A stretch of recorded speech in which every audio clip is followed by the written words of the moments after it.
Udah,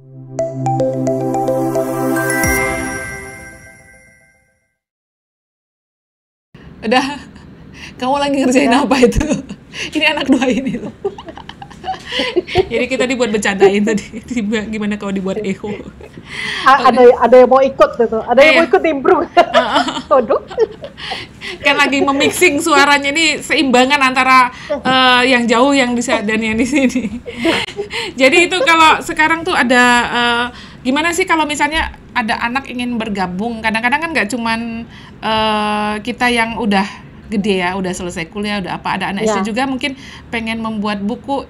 Gimana sih langkah pertama yang harus dia, apakah harus mencari seorang Rati Kumari yang berprofesi sebagai proofreader, atau dia nulis di Facebook aja, atau nulis di mananya platform media sosial yang dia punya, atau harus gimana sih gitu? Terus kalau udah punya, terus dia harus kemana gitu, ingin menerbitkan? Iya, tergantung tujuannya dia ya. Kalau dia memang mau misalnya menulis status di media sosial aja ya itu haknya dia gitu ya. Cuma kalau dia sudah punya naskah, terus dia mau menerbitkan itu gitu kan, daripada disimpan-simpan, syukur-syukur bisa jadi cuan juga kan ya. Kan ujung-ujungnya gitu. Itu dia bisa cari penerbit. Penerbit indie ya terutama ya. Penerbit itu, ya penerbit kalau dia sudah, biasanya kalau penerbit mayor, ini kan ada penerbit mayor, penerbit indie gitu ya, dibagi dua ya. Nah, kalau penerbit mayor itu kita harus apply-nya itu ada di situ. Syarat-syaratnya. Boleh sebut merek ya, Gramedia misalnya gitu kan ya. Gramedia itu dia punya kayak aplikasi standar, atau di websitenya itu ada, kita mengirimkan naskah ke situ gitu loh. Kita mengirimkan naskah ke situ, nanti tunggu email dari mereka gitu. Mereka diterima atau ditolak? Akan email gitu. Iya, ada tulisannya gitu. Saya juga pernah ditolak gitu kan. Katanya tulisan Anda belum cocok dengan apa, misalnya visi misi kami dan sebagainya ya.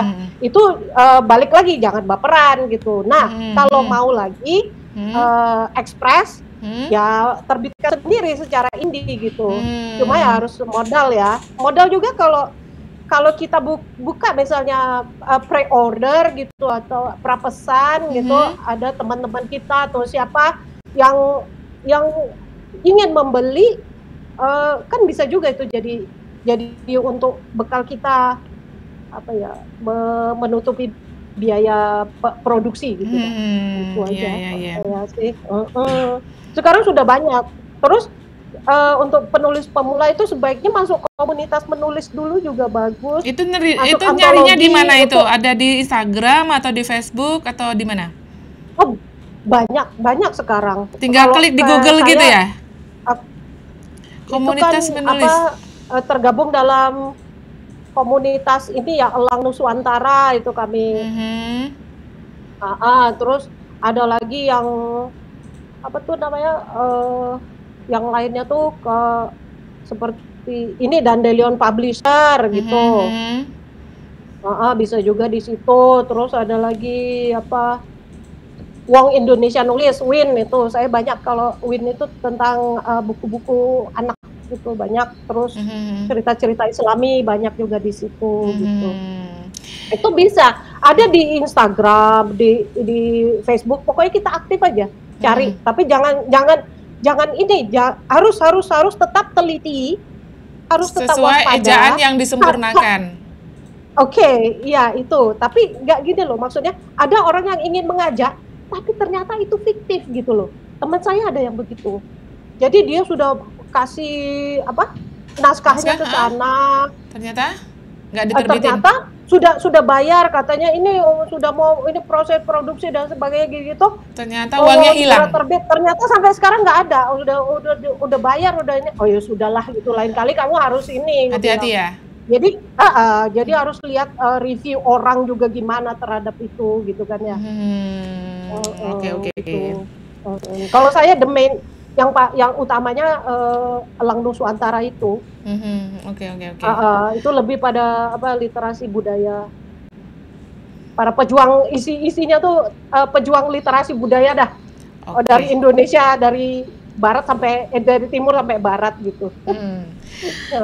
Ya oke deh Mbak Rati, kita break untuk sesi segmen ketiga ini ya. Nanti kita sambung ke segmen keempat. Saya putarkan lagu judulnya Buku Puisimu Amora Lemos. Aku baru dapat dikasih tahu teman lagu ini, ternyata lagu ini baru muter. Oke lah, kita ngobrol dulu.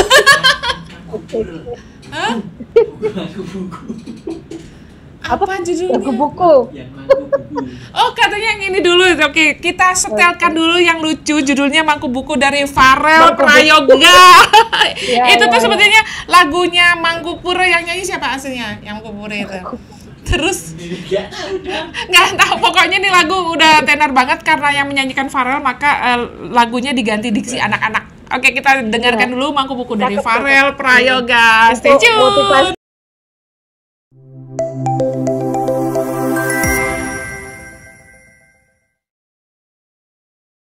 Oke, masih bersama saya Dr. Arlin Yuanita dalam 1 jam bersama Dr. Arlin, dan masih bersama Mbak Rati Kumari. Halo Mbak Rati, where are you? Halo. Ya, tak kira terus kirain tadi ada tukang sayur lewat. Aku mau beli dulu beli sayur, tunggu. Terus aku ditinggal. Iya benar, tadi ada yang nelpon. Oh ya gitu ya. Oke deh. Bentar dulu. Oke, kita ngobrolin lagi tentang literasi nih ya, sahabat sehat Conegoro. Jadi pengalaman menulis literasi ini membuat aku a little bit, saya jadi seperti addicted gitu ya.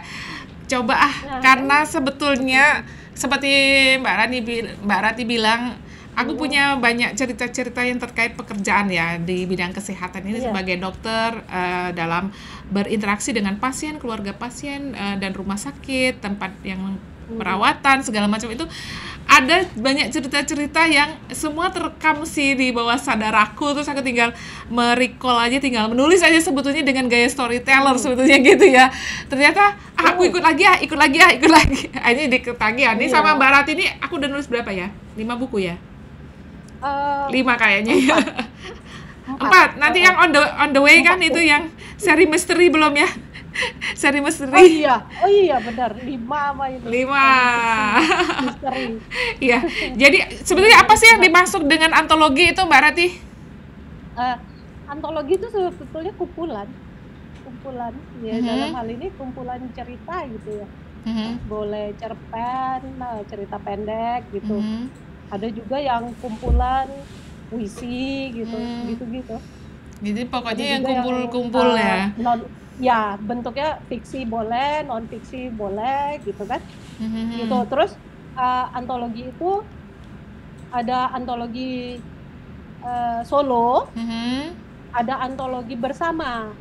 Nah, yang seperti kita lakukan ini kan antologi bersama gitu. Jadi jadi penulisnya terdiri dari beberapa orang gitu di dalam satu buku yang kita tentukan bersama.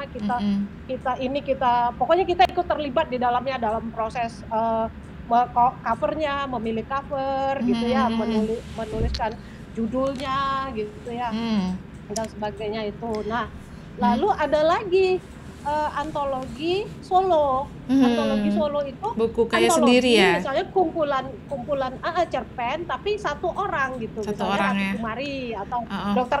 Arlin Yuanita gitu. Itu udah niat itu. Mbak Rati, aku udah niat tapi entah kapan terwujud itu. Belum sempat nulis ya. Ini loh. Kan sering jalan-jalan tuh. Nah, buat antologi solonya itu travel note. Oh gitu. Soalnya aku sebenarnya daripada gini Rati, aku tuh I prefer making video much more than writing. Gitu, maksudnya menulis itu lebih lama menurut aku daripada aku membuat suatu video. Waktu yang dihabiskan untuk menulis lebih lama, nampaknya sedikit, mungkin cuma 2 halaman, tapi mikirnya itu lebih keras dibanding aku ngedit video gitu loh. Betul. Gitu ya. Oke. Udah kelihatan ya. udah kelihatan. Kita memvisualisasikan dalam bentuk kalimat-kalimat ya, kata-kata gitu ya. Iya ya, sebetulnya waktu aku pernah belajar di menulis.com itu kan ikut kursus teknik menulis dasar, teknik menulis cerita, kemudian disampaikan ini Mbak Arlin tolong coba kumpulkan 20 cerita, nanti saya edit, terus nanti bisa buat buku sendiri tuh. Gitu ya, emang aku bisa ya? Bisa lah, wong ini aja bisa kok, dan ini bagus. Nah, aku pengen tanya itu sama Mbak Rati nih, sama Mbak Rati, pengalaman selama ini menjadi proofreader. Apakah pernah mendapatkan cerita terus sampai benar-benar ketakutan kalau yang baca itu tentang horror misteri, atau sesuatu yang sangat romantis, waduh jadi pengen jadi tokoh, atau menjadi ini nih kayaknya aku udah jauh deh, ini kisah aku bukan sih, pernah nggak sih mendapati cerita seperti itu? Pernah. Gimana? Bisa Waktu diceritain? Pengalaman jadi proofreader itu. Waktu ada naskah tentang ayah. Oh ya. Dan waktu itu ayahku baru meninggal. Jadi langsung. Dapat itu langsung. Oh iya. Wah, nangis Bombay. Nangis Bombay, oke. Iya, terus ada lagi yang romansa gitu ya, yang mendayu-dayu. Aduh, rasanya kayak dibuai deh gitu. Oh gitu. Rasanya kalau jadi sutradara, pengen tak angkat ini jadi judul film gitu ya. Iya. Pernah nggak berpikir Mbak Rati, kadang Mbak Rati kedepannya apakah nanti akan tetap menjadi writer-planner ini, atau kan suatu saat ingin menulis naskah? Oh ya tuh, jurusan bahasa Inggrisnya dulu jurusan apa? Oh, jurusannya American Studies. Oh gitu, itu kan sana ada jurusan-jurusan juga ya? Dulu juga itu tentang novel Huckleberry Finn, skripsinya. Oh. Tapi ambilnya filsafatnya. Filsafat penulisan Huckleberry Finn. Oke. Amerika. Gitu.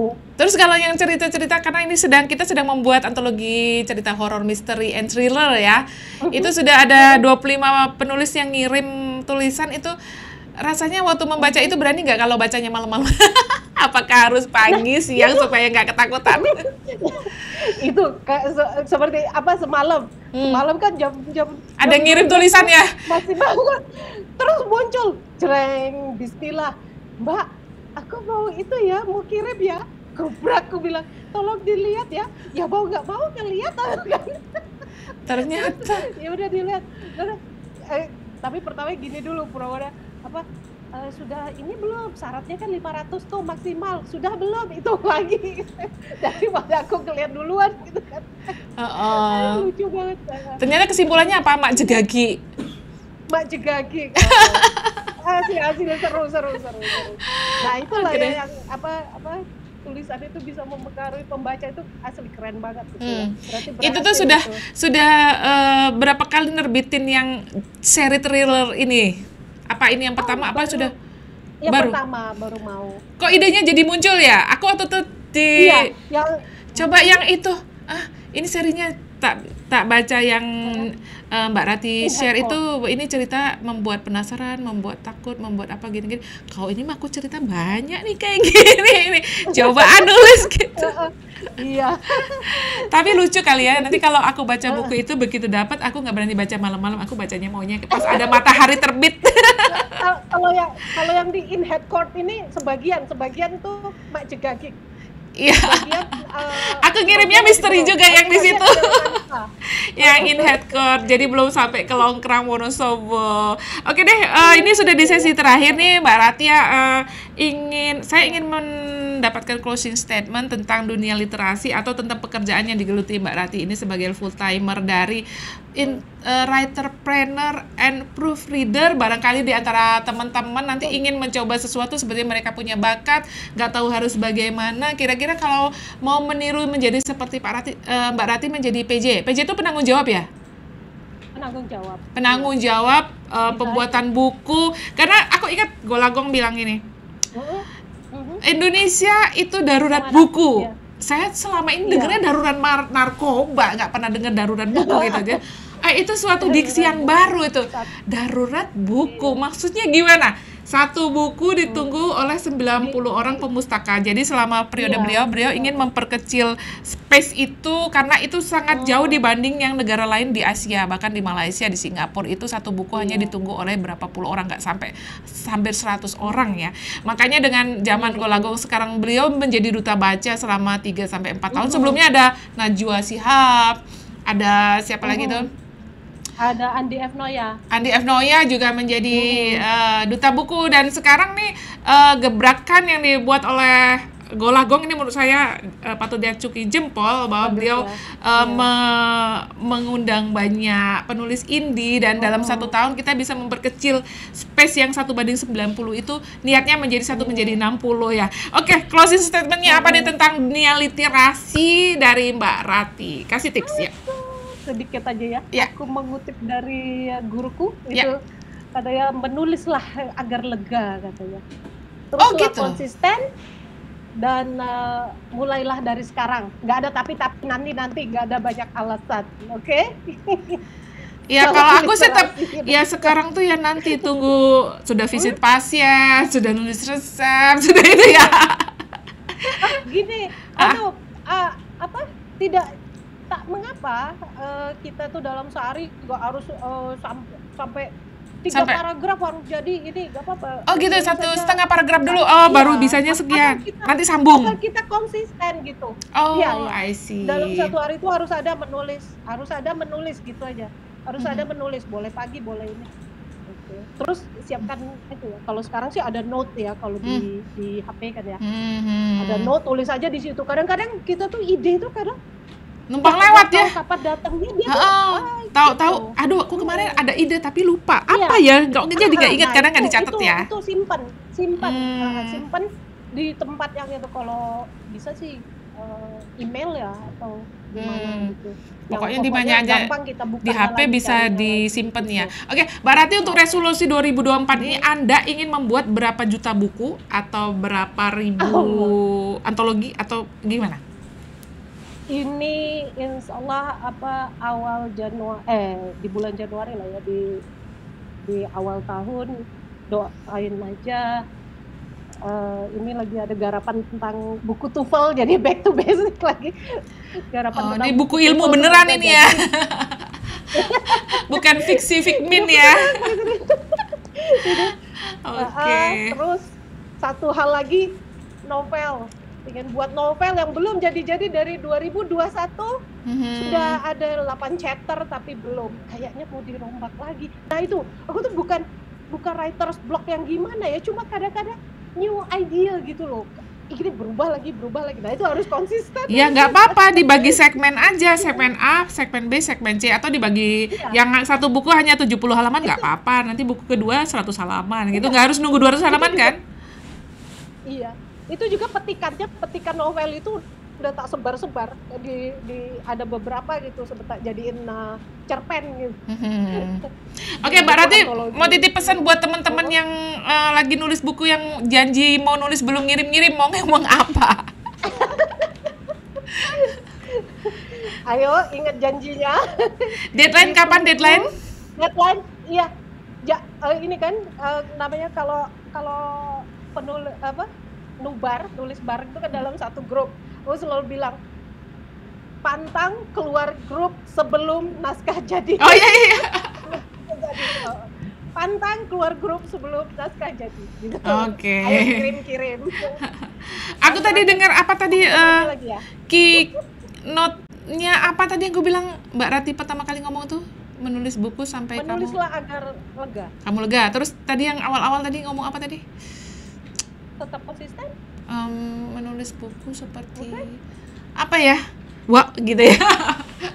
Oke deh Mbak Rati, kita sudahi dulu. Ini sudah di segmen terakhir dan saya akan putarkan lagu judulnya Dear Diary. Dari tadi aslinya sebetulnya penyanyinya Ratu, tapi kita ambil yang cover version dari Nadia. Nah Mbak Rati, mungkin kapan-kapan kita bisa ngobrolin lagi tentang hal lain. Mungkin Idon juga nanti suatu saat saya akan berzoom sama beliau. Kita tutup dulu ya. Saya makasih banget nih Mbak Rati udah menyediakan waktu, karena sebetulnya ini planningnya minggu lalu, tapi beliau ternyata ambruk, sakit, demam, nggak jelas, terus akhirnya aku pendingnya minggu depan aja. Oke.